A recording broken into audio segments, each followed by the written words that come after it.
유엔의 대북 제재를 앞두고 한국과 중국 6자 회담 수석 대표가 긴급 회동을 합니다. 국제사회가 압박이 점점 강해지자 북한은 선전전을 강화하면서 내부 결속에 더욱 열을 올리고 있는데요.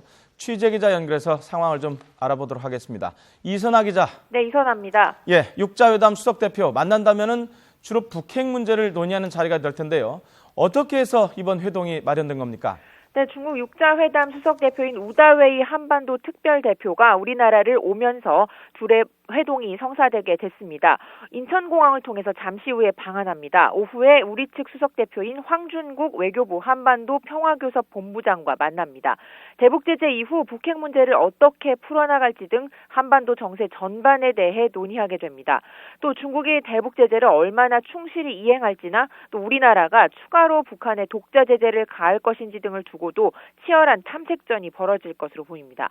중국이 민감하게 반응하고 있는 고고도 미사일 방어 체계, 사드 배치 문제와 북한이 요구하는 한반도 평화협정 체결 얘기가 나올 가능성도 배제할 수 없습니다. 우 대표가 우리나라를 찾은 건 지난 2011년 이후 5년 만인데요. 그만큼 중국이 최근을 앞으로 한반도 정세를 좌우할 중요한 시점이라고 인식한다는 방증입니다.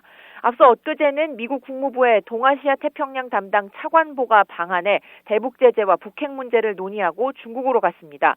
유엔 대북 제재 결의를 앞두고 한미 중 세 나라의 연쇄 접촉이 이루어지는 셈입니다. 예, 현재 유엔 안전보장이사회에서 강력한 대북 제재 방안이 논의가 되고 있는데요. 북한 반응 어떻습니까? 네, 그 어느 때보다 내부 결속에 힘을 쏟고 있습니다. 김정은 국방위 제1위원장은 인민군 최고사령부가 중대 성명을 발표한 지 이틀 만에 150만 명이 자원 입대 의사를 나타냈다고 밝혔습니다. 북한 매체들은 김 제1위원장이 근로자와 근로청년, 학생들에게 보낸 감사문에서 전국에서 입대와 군대 복귀를 하겠다는 지원자가 나오고 있다면서 고맙다는 뜻을 표했다고 전했습니다. 김재일 위원장은 또 적들이 자신들을 몰라도 너무나 모르고 있다며 노동당은 적대 세력의 온갖 도발을 부수고 혁명에서 승리할 거라고 주장했습니다. 김재일 위원장의 이런 발언은 유엔 대북 제재와 다음 달 한미연합 군사훈련을 앞두고 내부 결속을 위한 걸로 보입니다. 앞서 북한은 지난 23일 사상 처음으로 인민군 최고사령부 명의의 중대 성명을 발표하고 청와대와 통치기관들이 1차 타격 대상이라면서 군사적 긴장을 조성했습니다. 지금까지 YTN 이선아입니다.